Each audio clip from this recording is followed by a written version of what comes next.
he broken this ceasefire. He killed our people, and he didn't exchange prisoners. We signed the exchange of prisoners, but he didn't do it. What kind of diplomacy, JD, you are speaking about? What do you mean? I'm talking about the kind of diplomacy that's going to end the destruction of your country. Yes, but if you Mr. President, with respect, I think it's disrespectful for you to come into the Oval Office and try to litigate this in front of the American media. Right now, you guys are going around and forcing conscripts to the front lines because you have manpower problems. You should be thanking the President for trying to bring an end to this conflict. Have you ever been to Ukraine that you say what problems we have? I have been to. Count once. I've actually watched and seen the stories, and I know what happens is you bring them on a propaganda tour, Mr. President. Do you disagree that you've had problems bringing people into your military? And do you think that it's respectful to come to the Oval Office of the United States of America and attack the administration that is trying to prevent the destruction of your country? A lot of questions. Let's start from the beginning. Sure. First of all, during the war, everybody has problems, even you, but you have nice ocean and don't feel now, but you will feel it in the future. God bless. You don't know that. God bless. God bless. You will not have a war. Don't tell us what we're going to feel. We're trying to solve a problem. Don't tell us what we're going to feel. I'm not telling you. Because you're in no position to dictate that. That's Remember exactly this. You're in no position to dictate what we're going to feel. We're going to feel very good. You will feel influence. We're going to feel very good and very strong. You will feel influence. You're right now not in a very good position. You've allowed yourself to be in a very bad position, and he happens to be right about it. From the very beginning of the war. You're not in a good position. You don't have the cards right now. With us, you start having cards. Playing cards. But right now, you don't. You're playing cards. Mr. President. You're playing cards. Serious. You're gambling with the lives of millions of people. You're gambling with World War III. You're gambling with World War III.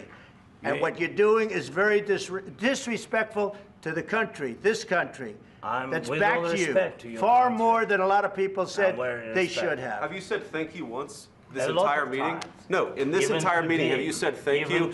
You went to Pennsylvania and campaigned for the opposition in October. Offer some words of appreciation for the United States of America and the president who's trying to save your country.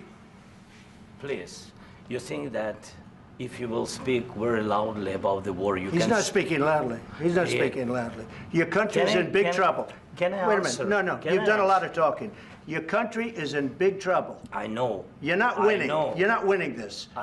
You have a damn good chance of coming out okay because of us. Mr. President, we are staying in our country, staying strong from the very beginning of the war. We've been alone, and we are thankful. I said thanks you haven't been in this alone. cabinet, you haven't been alone. In this cabinet. We gave you, through this stupid president, $350 billion.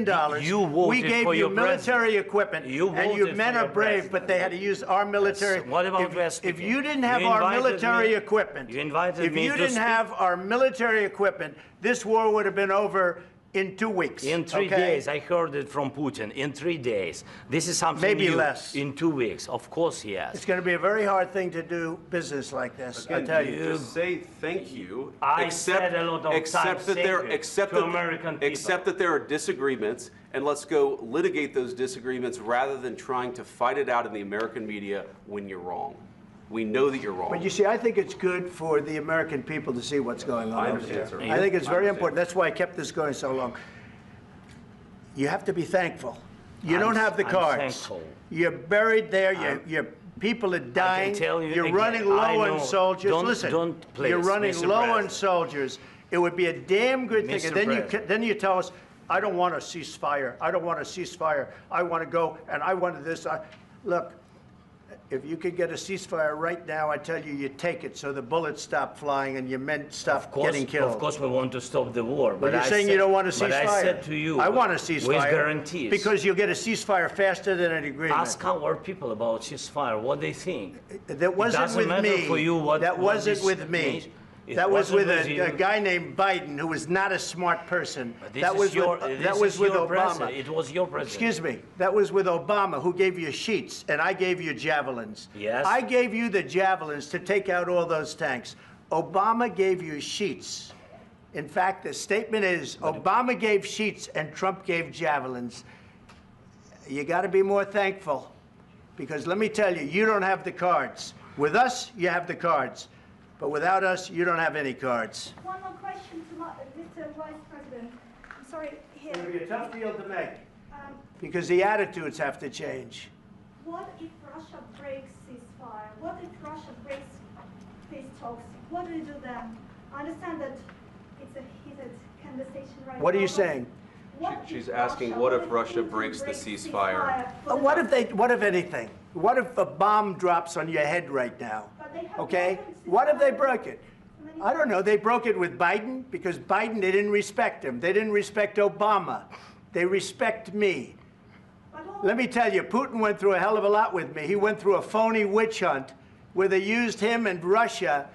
Russia. You ever hear of that deal? That was a phony Hunter Biden, Joe Biden scam. Hillary Clinton, Shifty Adam Schiff. It was a Democrat scam. And he had to go through that. And he did go through it. We didn't end up in a war. And he went through it. He was accused of all that stuff. He had nothing to do with it. It came out of Hunter Biden's bathroom. It came out of Hunter Biden's bedroom.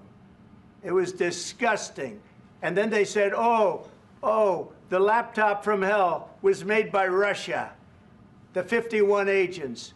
The whole thing was a scam. And he had to put up with that. He was being accused of all that stuff. All I can say is this.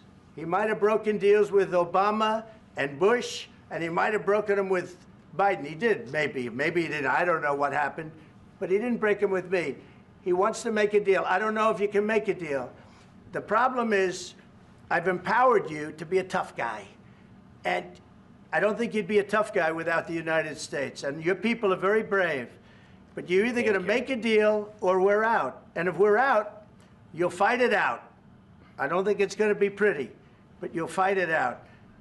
But you don't have the cards. But once we sign that deal, you're in a much better position. But you're not acting at all thankful. And that's not a nice thing. I'll be honest, that's not a nice thing. All right, I think we've seen enough. What do you think? Huh? This is going to be great television, I will say that. All right. We'll see what we can do about putting it together. Thank you. Guys, let's go. Guys, come on, let's go. We'll see. I don't know.